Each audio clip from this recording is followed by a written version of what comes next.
The morning light had just begun to stretch over Radnor Lake, its mist floating like thin silk above the still water. It was October 13th, 1985, one of those crisp Tennessee mornings when the air felt clean, quiet, and deceptively peaceful. The kind of peace that hides things beneath it. At 6:14 a.m., a jogger named Michael Reeves noticed something odd near the edge of the parking area. A blue Chevy Caprice, doors unlocked, headlights faintly glowing though the engine was cold. He slowed, frowning at the half-open trunk. "Hello?" he called out, breath fogging in the air. No answer. Only the sound of distant birds and the low hum of cicadas. Michael took a hesitant step closer. Something in his gut told him not to, but curiosity pushed harder than fear. A few feet away, through the thin trees, he saw them. A man and a woman lying close together near the water's edge. For a moment it looked peaceful, like a couple resting after a picnic, but the stillness was wrong, too absolute. He ran to the ranger's cabin yelling for help. Within 15 minutes, Sheriff Dale Henson and his deputies arrived, sirens slicing through the sleepy quiet of the park. By the time they stepped out of their cruisers, locals had already begun gathering by the entrance, whispering. Henson crouched near the bodies. Robert and Lisa Turner, as he recognized them instantly, the newlywed couple from the church down on Franklin Road. Married just 3 months, he remembered shaking Robert's hand at the gas station the week before, laughing about the Titans' losing streak. Now Robert's face was pale and waxy under the morning light, Lisa's hand resting loosely across his chest. "No signs of struggle," Deputy Collins murmured, scanning the area. "Wallets, purse, rings, all here." Henson nodded slowly. "Yeah," he said. "Too clean." The air was thick with confusion. Reporters would later say it looked like a double suicide. Others whispered about a lover's pact or an accident, carbon monoxide poisoning maybe. But Henson felt a chill he couldn't name. Something about the way their bodies were placed, how their car was found, it all felt arranged, like someone wanted them found this way. He looked at the still surface of Radnor Lake, reflecting the pale morning sun. It was beautiful and haunting all at once. He had seen dozens of death scenes in his 20 years on the force, but this one felt personal. As the coroner's van arrived and deputies began cordoning off the area, Henson turned to Michael Reeves. "You said you found them just like this?" "Yes, sir," Michael stammered. "Didn't touch a thing." Henson nodded, staring back toward the water. "Good. Don't leave town just yet." He didn't know it then, but that small lake would haunt him for the rest of his life. Before we dive deeper into this haunting Tennessee mystery, make sure to subscribe, because what comes next will change everything you think you know about justice. Before the tragedy, Robert and Lisa Turner were the kind of couple people in Nashville love to talk about, but always in admiration, never gossip.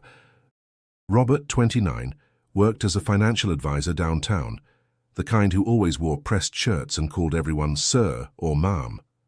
Lisa, 26, taught second grade at a local elementary school, known for her warm smile and her habit of leaving small notes in her students' lunchboxes. Together they looked like the picture of Southern grace, 2 lives perfectly aligned, freshly married, ready to build their dream. Their wedding in July had been the talk of the town. The church on Franklin Road overflowed with family and friends. The reception, held at Belmead Plantation, was pure elegance, golden lights, jazz music, laughter echoing into the summer night. They were made for each other, people said. Even Sheriff Henson had attended at Robert's father's invitation. He remembered watching them dance under the string lights, Lisa's head resting on Robert's shoulder, her eyes shining with something close to forever. But forever had a strange way of fading when no one was looking. Neighbors recalled hearing arguments from their small house on 8th Avenue South. Muffled voices, a door slamming, the flicker of a light at odd hours. "Newlyweds," someone had said dismissively. "They'll figure it out." Yet, behind Lisa's polite smiles at church and Robert's steady demeanor at work, something darker was quietly settling between them. Carol Bishop, Lisa's older sister, remembered one particular night.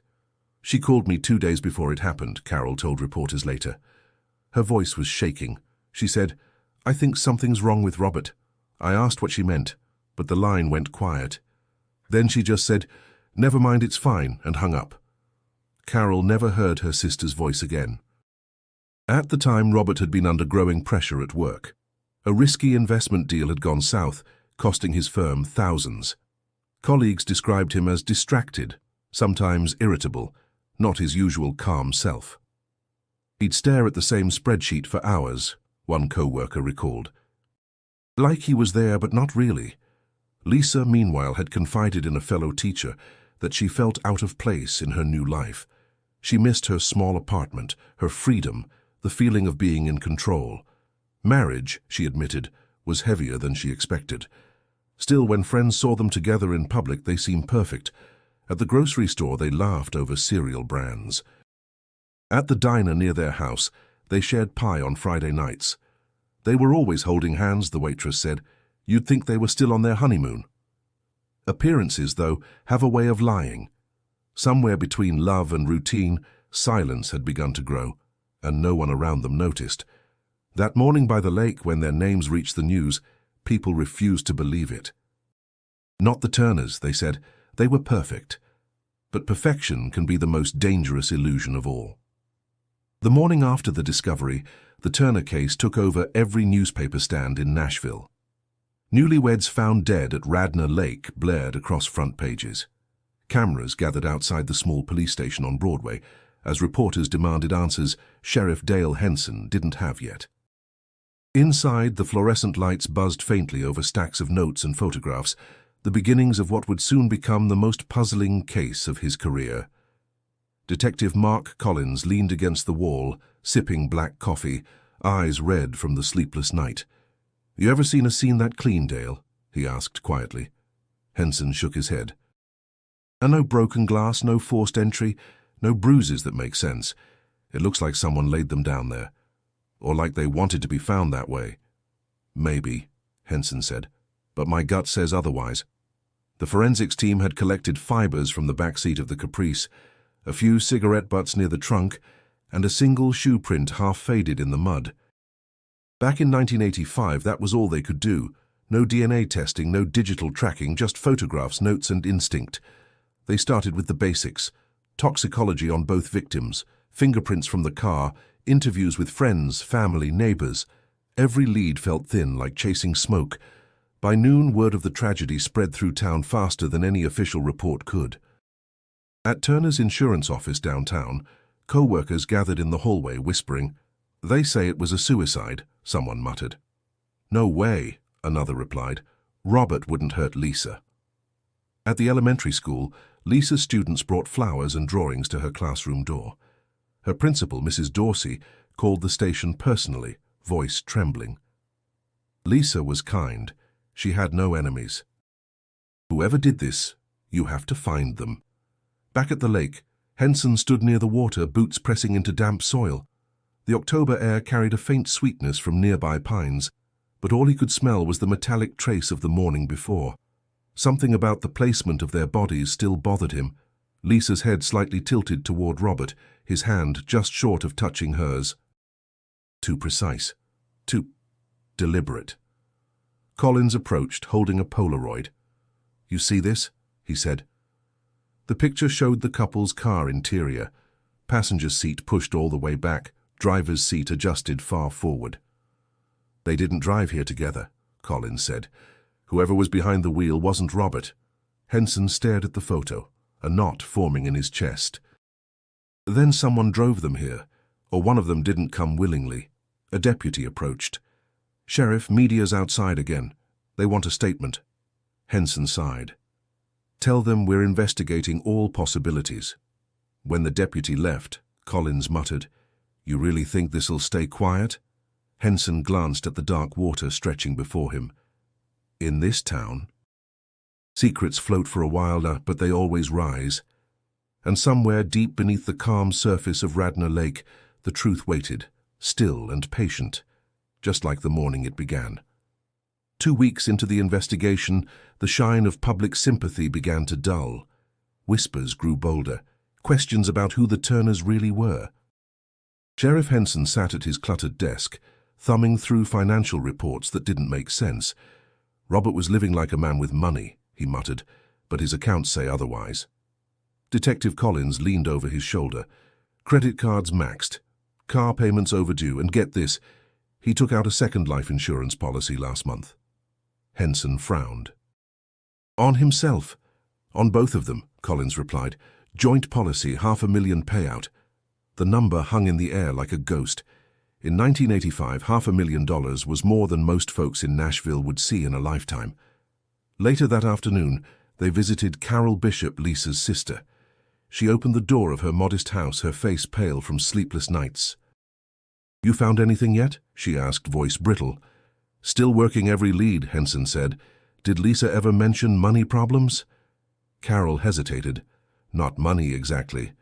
But she told me Robert was acting strange lately, staying out late, talking about some deal that would fix everything." Collins jotted notes. "Any idea what that deal was?" Carol shook her head. "She said he was meeting someone, a man named Dean. She didn't trust him." The name landed like a spark in dry grass. Dean Miller, Robert's longtime friend and business partner at the insurance firm. The two were practically inseparable until recently, according to co-workers. When Henson and Collins arrived at Dean's office downtown, the man greeted them with a polished smile and an expensive watch gleaming under the light. "Terrible what happened," he said smoothly. "Robert was like a brother to me." Henson studied him carefully. "You two still close?" Dean shrugged. "We drifted. Happens after marriage, you know. He got busy. Lisa didn't care much for me." "Why's that?" Dean's smile thinned. "Because she thought I was a bad influence. Robert liked to gamble a little. Harmless stuff. Lisa didn't approve." Henson glanced at Collins. "Where were you the night they died?" "At home, watching the game. You can ask my girlfriend." They did, and she confirmed it. Still, something about Dean's composure unsettled Henson. The man spoke like someone rehearsing his innocence. Back at the station, the walls felt closer than usual.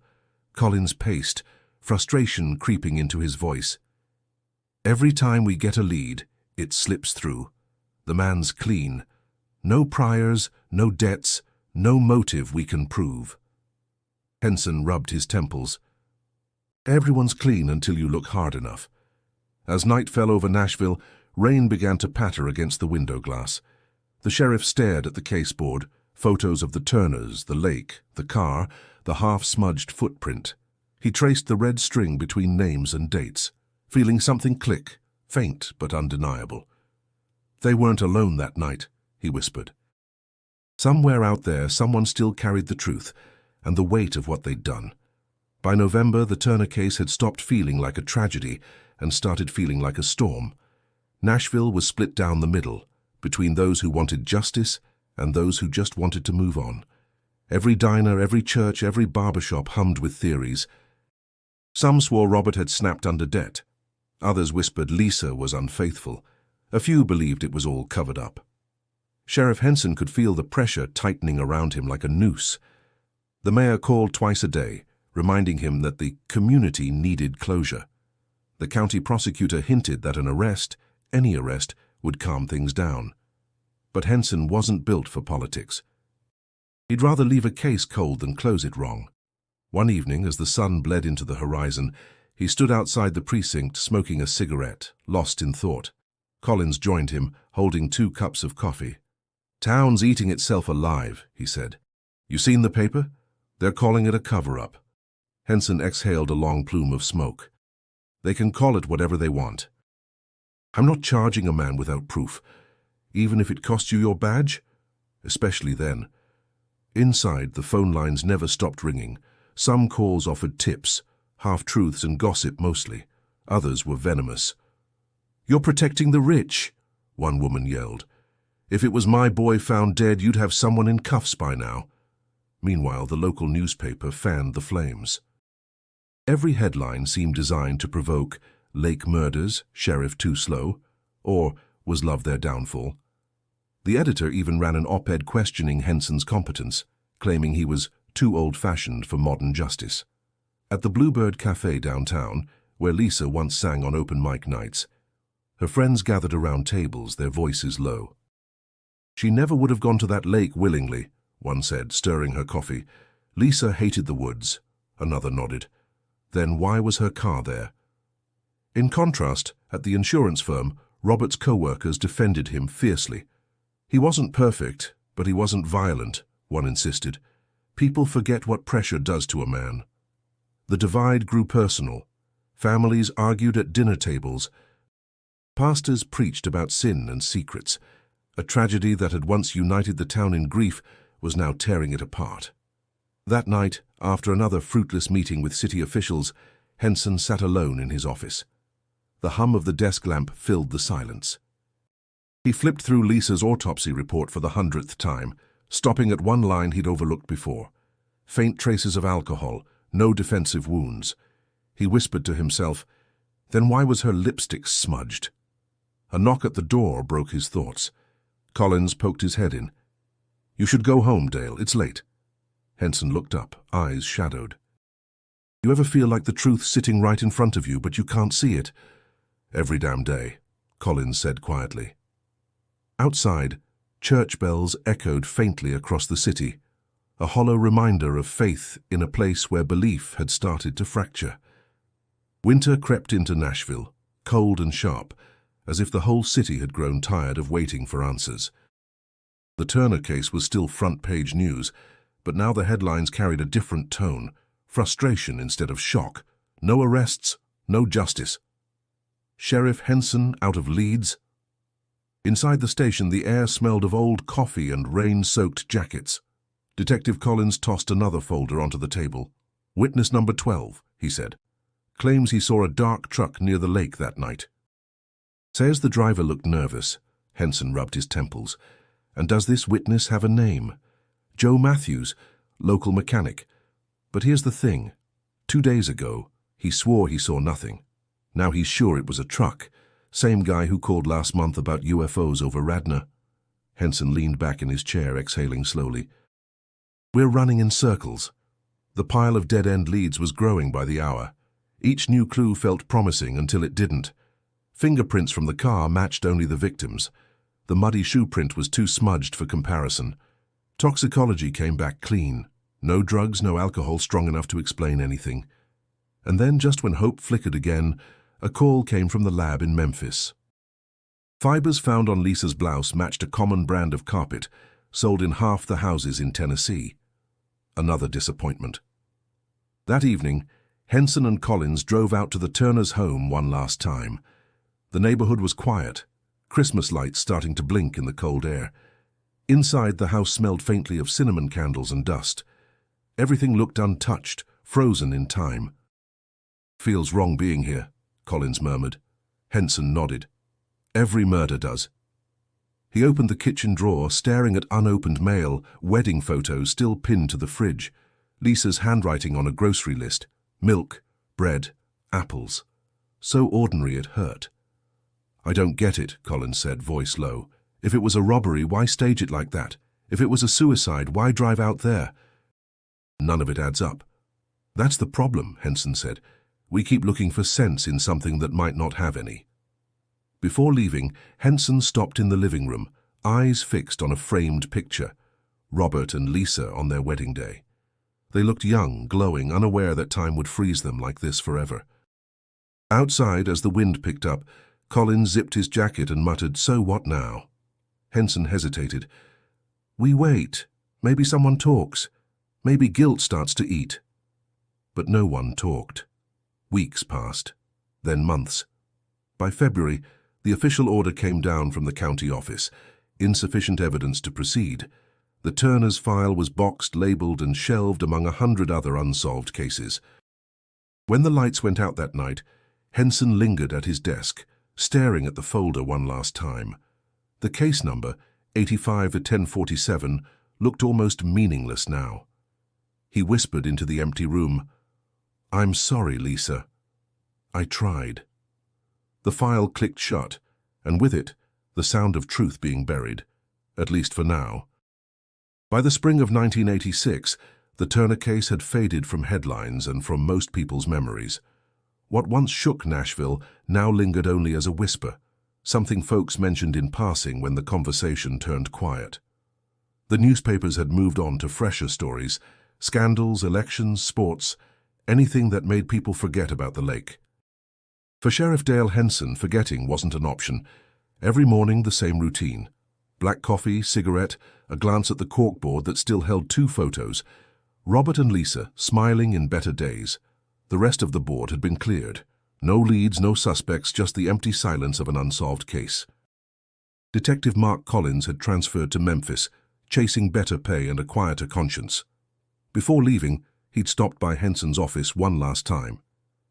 "You can't carry this forever, Dale," he'd said, resting a hand on the sheriff's shoulder. "Sometimes the truth just doesn't come out." Henson had given a hollow smile. "It always does. We just might not be around to hear it." But deep down, even he knew the trail had gone cold. The evidence boxes sat stacked in the archives room, beige, dust-covered, marked with black ink, Turner case, closed, pending new evidence. Each file a reminder of failure. A faint trace of perfume still clung to one of Lisa's belongings, sealed in a plastic bag. The sheriff sometimes visited that room alone at night, staring at it in silence, as if the past could answer him if he waited long enough. Around town, the Turners' families struggled to move on.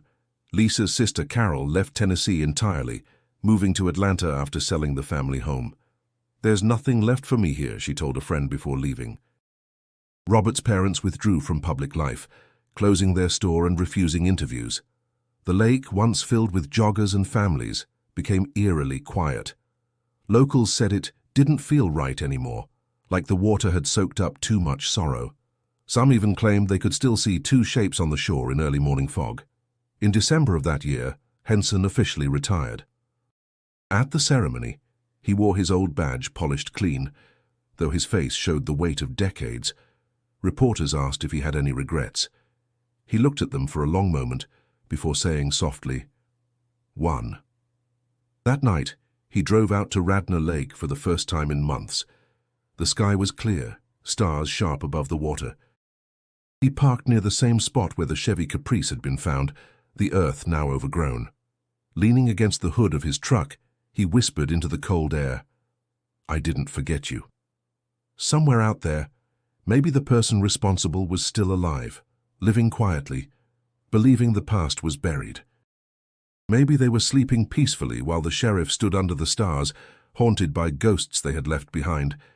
But Henson knew one thing for sure: the truth doesn't die. It only waits. 40 years later, Nashville looked nothing like it did in 1985. The skyline had grown taller, the streets busier, but some ghosts still walked quietly beneath the city's progress. In the archives of the Metro Police Department, dust-covered boxes waited, forgotten stories sealed in cardboard. One of them was marked Turner Case, Unsolved. Detective Amy Reynolds ran her finger over the faded label. She had only been born 2 years after the Turners died, but the case had always fascinated her. Her father, a rookie cop back then, used to whisper about it over dinner. "That lake," he'd said once, "it remembers." Now sitting in the cold hum of the archives room, Amy decided it was time to see what the lake remembered. Her team had just received funding for a new cold case initiative: digital forensics, modern DNA retesting, artificial aging of fingerprints. The Turner file, with its missing logic and eerie silence, was perfect for reopening. She called her supervisor, Captain Morris. "If we can find preserved evidence, I think we can work this," she said. Morris sighed. "Amy, that case is older than you. Most of the witnesses are dead, and half the paperwork's gone yellow. Why that one?" "Because it doesn't make sense," she replied. "And the ones that don't make sense are usually the ones someone tried to bury." By noon, she had the original crime scene photos spread across her desk. The lake shimmered faintly in faded color, the Turners lying side by side. Amy stared at them, noticing small details others might have missed: the angle of Lisa's shoes, the indentation on Robert's wrist, as if something had once been tied there. She opened the evidence log. Most samples had degraded, but one item caught her attention: swab from Lisa Turner's jacket collar, stored at 4°C since 1985. "That's something," she murmured. The next day, the sample was sent to the state lab for DNA analysis, using modern sequencing. Technology that Henson could only have dreamed of. A week later, the results came back. A partial male profile, not belonging to Robert Turner. Unknown contributor. Amy stared at the report, her pulse quickening. "After 40 years," she whispered. "He left something behind." She closed her eyes for a moment, imagining the lake in 1985 still and silent under Tennessee fog. Somewhere, the truth had been waiting for someone stubborn enough to dig it out. By evening, local media caught wind of the reopened case. Tennessee cold case investigation reignited after 40 years.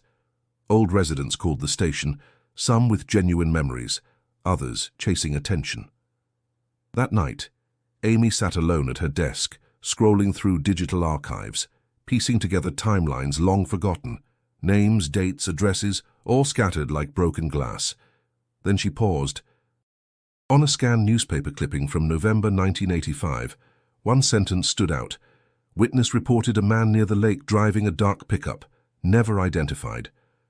Amy whispered to herself, "Not anymore." The past had just begun to speak again. Detective Amy Reynolds sat in her dimly lit office, the glow of her computer screen reflecting off stacks of paper. 40 years of silence had begun to stir, and she could feel the past breathing down her neck. The partial DNA match had cracked open a door, but what lay behind it was still hidden. She started with the digital archives. Old police reports had been scanned years ago, but many pages were misfiled, some mislabeled. She dug through the system until her eyes blurred. Statements, photographs, notes written in fading ink. That's when she found something odd.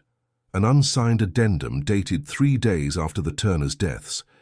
It mentioned a potential witness, male, late 30s, seen near Radnor Lake driving a dark pickup. The name line was blank. The report was never followed up. Amy leaned back in her chair, whispering to herself, "Who buried this?" She turned to social media, searching for anyone still alive who had been connected to the Turners. Facebook, local forums, online genealogy sites. One by one, she built a web of names, old neighbors, former co-workers, even students who had once been in Lisa's second-grade class. Most messages went unanswered, but one late reply caught her attention. "I was there that morning. I saw something I didn't tell the cops. Meet me if you really want to know." It was signed, Carol Bishop. Amy's heart skipped. Lisa's sister. They met 2 days later at a quiet diner on the edge of town. Carol was older now, her hair silver, her voice soft but heavy. She looked at Amy with a mix of exhaustion and suspicion. "I didn't think anyone still cared about what happened," she said. "I do," Amy replied, "and I think you've been carrying something for a long time." Carol nodded slowly. "The night before Lisa died, she called me, said she was meeting someone, a man who could fix things. She wouldn't tell me who." But she sounded scared. Amy leaned forward. "Did she ever say a name?" Carol hesitated. "Just one word. Dean." The name hit Amy like a spark. She had seen it in the original reports. Dean Miller, Robert Turner's old business partner. His name appeared in every financial document, but was never listed as a suspect. Carol's hands trembled slightly around her coffee cup. "If you find him, you'll find the truth," she said quietly. After their meeting, Amy sat in her car, staring out the window as rain began to fall. The pieces were moving, old ghosts, new questions. She pulled out her phone and searched Dean Miller's name. Dozens of results appeared. A successful real estate mogul, board member of several charities, featured in glossy magazines. Wealthy. Respected. "Untouched," Amy whispered. 40 years later and you're still hiding in plain sight." The digital shadows had begun to take shape, forming something unmistakable, a face. And for the first time, Amy felt the cold certainty that she was being watched in return. Detective Amy Reynolds couldn't shake the feeling that every step forward came with eyes watching from the shadows. Dean Miller, the man whose name had resurfaced after 4 decades, seemed to be at the center of everything. Wealthy, respected, untouchable. yet his fingerprints were all over the Turners' lives. Amy spread documents across her desk, tax records, property deeds, old insurance filings. A pattern began to emerge. Robert Turner had been drowning in debt before his death, but Dean's accounts showed sudden growth around the same time. Money had moved quietly from Robert's firm into offshore accounts linked to shell companies. One of them had Dean's initials buried deep in the registration. She leaned back in her chair, whispering, "You didn't just steal from him, did you?" "You made sure he couldn't talk." Later that afternoon, Amy met with forensic analyst Jordan Cruz. "I ran the DNA again," Jordan said, handing her a folder. "It's a partial match to a sample in the system. The profile's too degraded for certainty, but—" He hesitated. "It's close to Dean Miller's family line." Amy froze. "You're telling me—" "I'm saying it's not conclusive, but it's enough to raise hell if we push it." Amy's pulse quickened. The past wasn't just whispering now. It was shouting. She decided to confront Dean's history before confronting the man himself. Old court filings showed a lawsuit from 1984, a client accusing Dean and Robert of insurance fraud. The case was dropped, sealed by a confidential settlement. Then, only months later, the Turners were dead. Amy visited the county records office, flipping through handwritten ledgers that smelled of mildew and time. One note stood out in the margin of an old file: "Meeting scheduled at Radnor, 10/12/85. The date was the night before the murders. "Radnor," she muttered. "The lake." That night she returned home exhausted, laptop open, documents glowing in the dark. Her phone buzzed, an unknown number. She hesitated, then answered. A low voice on the other end said, "You're digging where you shouldn't." "Who is this?" Silence. Then a click. Amy sat frozen, heart pounding. She stared at her reflection in the window, the night pressing against the glass. The fear was sharp but fleeting, replaced quickly by determination. Someone was nervous. That meant she was close. The next morning, she showed the call log to Captain Morris. "This isn't random," she said. "Someone's watching me." Morris frowned. "You think Miller knows?" "I think he's known from the moment I reopened the case." Morris rubbed his chin. "Then tread lightly. Men like that don't just protect secrets, they erase them." Amy nodded, her eyes cold with resolve. "Then he'll have to try hard to erase me." Outside, the city moved as if nothing had changed. Cars honking, people laughing, life marching on. But deep beneath the noise, the ghosts of Radnor Lake stirred again, whispering warnings only the stubborn could hear. And Amy Reynolds was too stubborn to stop listening. The drive to Fairview took Amy Reynolds an hour, long enough for her mind to circle around every possibility. Dean Miller, the DNA, the money. It all pointed somewhere, but there was still one voice missing from the puzzle, the man who had first stared into the mystery 40 years ago. Sheriff Dale Henson was 91 now, living in a small house at the end of a gravel road, the kind of place time seemed to have forgotten. Amy parked outside and stepped into the crisp Tennessee air. The door opened before she could knock. "You're the detective who dug up my ghosts," he said, voice rough but steady. Amy smiled faintly. "Only the ones that won't stay buried." Inside, the house smelled of tobacco and old paper. On the wall hung a framed newspaper clipping. "Sheriff Henson leads search at Radnor Lake." Beneath it, the same photograph Amy had seen in the case file, Robert and Lisa Turner smiling. Henson lowered himself into a chair, gesturing to the seat across from him. "You want to talk about the Turners?" "Yes, sir," Amy said. "I believe Dean Miller had something to do with it." The old man's eyes narrowed. "You believe, or you know?" "I'm close," she replied. "I just need what you didn't put in the reports." He was silent for a long time. The clock ticked, slow and heavy. Then he sighed. "You ever have a case that never let you go?" "That whispers to you when you close your eyes." Amy nodded. "This one?" He stared at the floor. "I knew it wasn't murder-suicide, not from the start. But back then, we didn't have forensics. We didn't have backing, just hunches. I had one, though, about Dean." "What kind of hunch?" "He was at the scene before the police. Said he came to offer help. But the thing is, no one called him." Amy leaned forward. You think he followed them? I think he arranged the meeting, Henson said quietly. Robert told a friend he was going to confront someone about stolen money. Lisa went with him. They never came back. Amy felt her chest tighten. Why wasn't that in your report?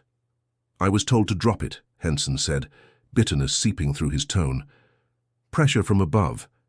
Dean had friends, powerful ones. When I pushed too hard, the DA pulled my funding. I kept notes, though. He reached for a small leather notebook on the table, edges worn and pages yellowed. Didn't think I'd live long enough to hand this over, he said, sliding it across to her. Amy opened it carefully. Names, dates, phone numbers, even a sketch of the lake.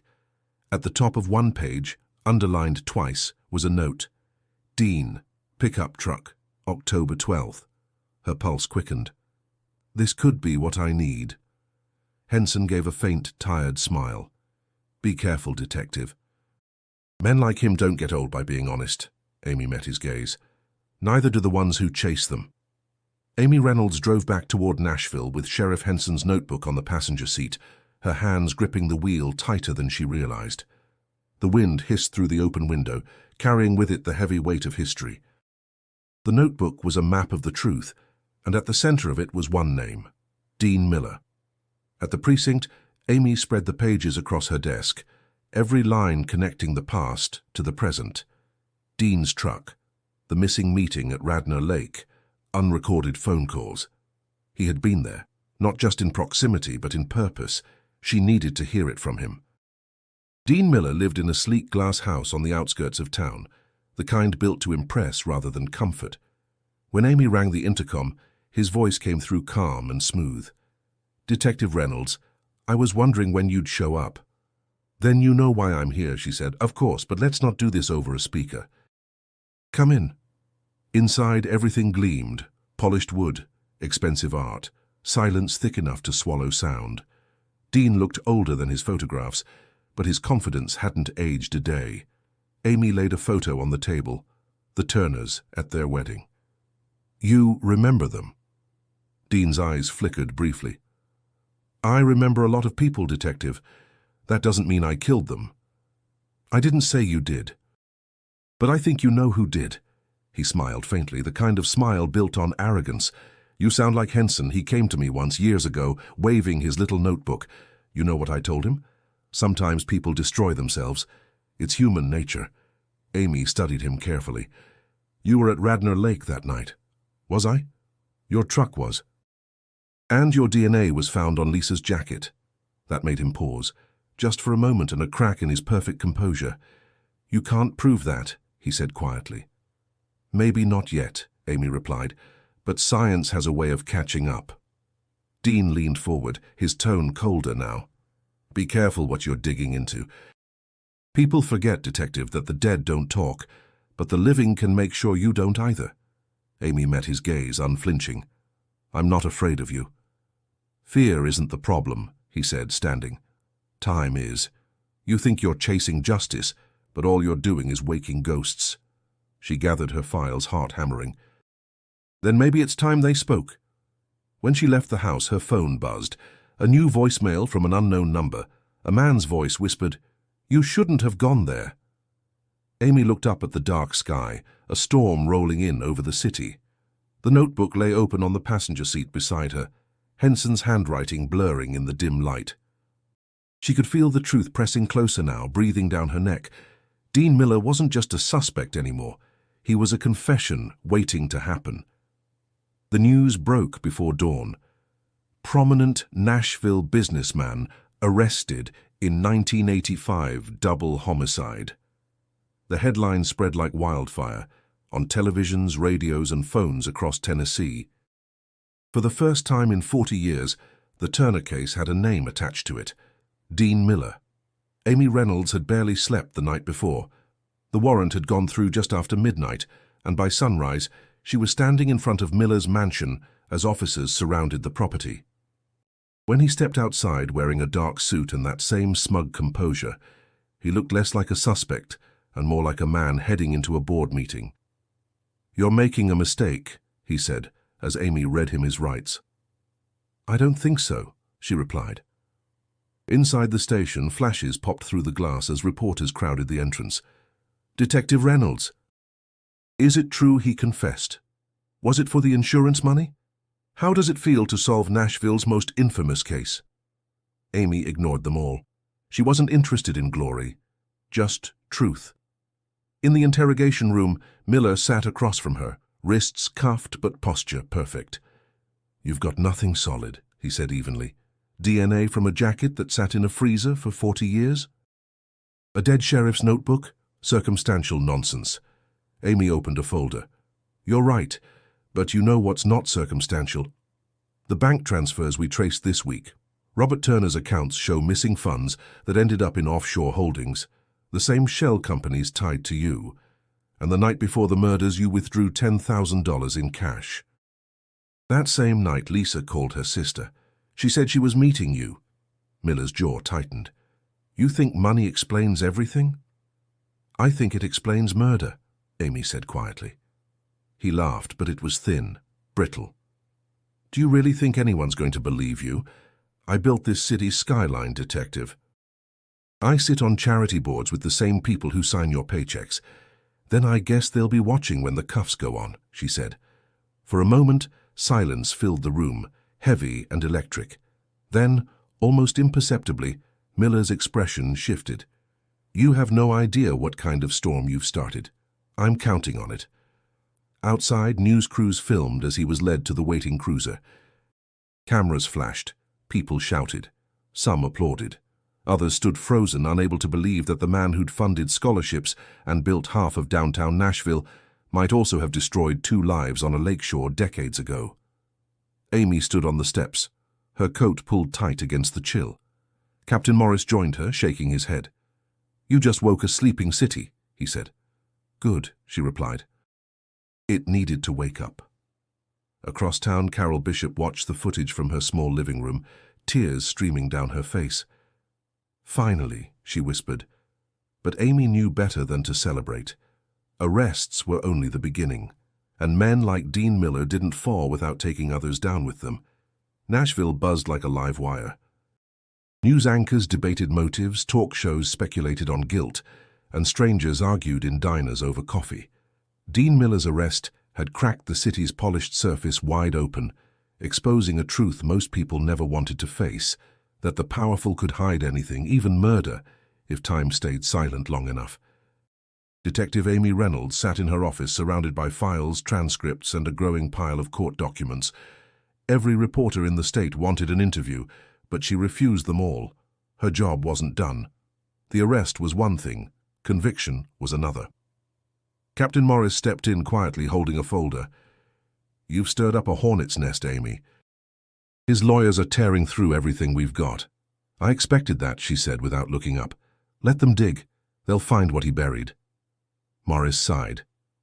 "Just make sure they don't bury you with it." Amy closed the folder she was reading. Lisa Turner's autopsy. Even after all this time, she couldn't help staring at the final line, "Cause of death undetermined." It haunted her. "We can't prove how they died," she murmured. "Only who wanted them dead." The door creaked open again. Carol Bishop. Older, frailer, but her eyes still carried the same quiet fire. Amy rose to greet her. "They told me I could sit in on the hearing," Carol said softly. "I wanted to thank you first." "You don't have to thank me," Amy replied. "Your sister deserved this." Carol smiled faintly. "You remind me of her, stubborn." She paused, glancing at the caseboard behind Amy. "When I think of all these years, I just wish my parents were alive to see this day." Amy hesitated. "Closure isn't always peace, Carol. Sometimes it just changes the shape of the pain." Carol nodded slowly. "Then maybe it's time for a different kind of pain." When she left, Amy sat for a long time staring at the wall. For the first time since reopening the case, exhaustion settled deep in her bones. She'd chased this truth across decades, but now that it was in her hands, it felt heavier than she'd imagined. Later that evening, she met Morris outside the courthouse. The city lights flickered in the damp air, reflecting off the wet pavement. "Media's calling this a miracle," Morris said. 40 years, and the Turners finally get justice. Amy looked out over the street, where people gathered holding candles for the victims. Justice, she echoed quietly. Funny how it never feels clean. He studied her face. You regret it? She shook her head. No. But I keep thinking about all the cases still sitting in those archives, waiting for someone to care again. Morris smiled faintly. You can't save them all. Maybe not, she said. But I can try.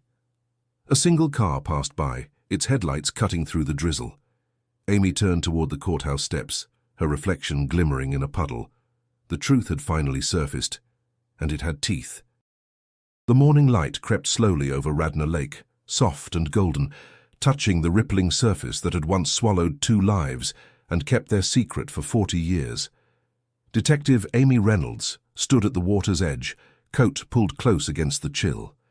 The world around her was quiet, the kind of silence that wasn't empty but earned. Dean Miller was awaiting trial, his empire crumbling piece by piece. His lawyers had fought to suppress evidence, but too many cracks had formed. The DNA, the bank records, Henson's notes, together they told a story time could no longer silence. For the first time, the Turners' names were spoken not with pity, but with justice. Amy knelt by the lake and set 2 white lilies gently on the water. They drifted apart, carried by a faint breeze. You can rest now, she whispered. Behind her, footsteps crunched on the gravel. Captain Morris approached, hands buried in his coat pockets. I figured I'd find you here, he said quietly. Couldn't stay away, Amy replied. Feels like everything started right here, and ended here too. Morris nodded. You did good, Reynolds. Most detectives never see a case like this through. Amy smiled faintly. I didn't do it alone. Henson started this. I just finished it. They stood in silence for a moment, watching the lilies drift farther out. The water reflected the pale sky, turning silver as the sun climbed higher. Morris glanced at her. So what now? You finally going to take that vacation you keep promising? She laughed softly. Maybe, but I've been thinking. There are more cold cases gathering dust in that archive. Files with names nobody's said out loud in years. Feels wrong to stop now. He smiled, shaking his head. You're a glutton for punishment. Maybe, she said. Or maybe I just don't like unfinished stories. A distant bird called across the lake, its echo fading into the still air. Amy looked out at the water one last time, the same place where Robert and Lisa Turner's story had ended, and hers had truly begun. I read somewhere, she said quietly, that truth doesn't die, it just waits. I used to think that was poetic nonsense. Morris tilted his head. And now? Now I think it's the truest thing I've ever heard. He gave a small nod. Then keep chasing it. Amy turned to leave, her footsteps slow but steady. Behind her, the lilies floated side by side again, drawn back together by the lake's gentle pull, as if even after death the Turners refused to drift apart. When she reached the car, Amy glanced once more at the calm horizon. The light was brighter now, cutting through the mist, painting the world in gold. It felt like the first sunrise in decades. She started the engine, the hum breaking the silence, and whispered to herself, every case leaves a ghost, but not every ghost gets a voice. Then she drove away, the lake fading behind her, peaceful at last.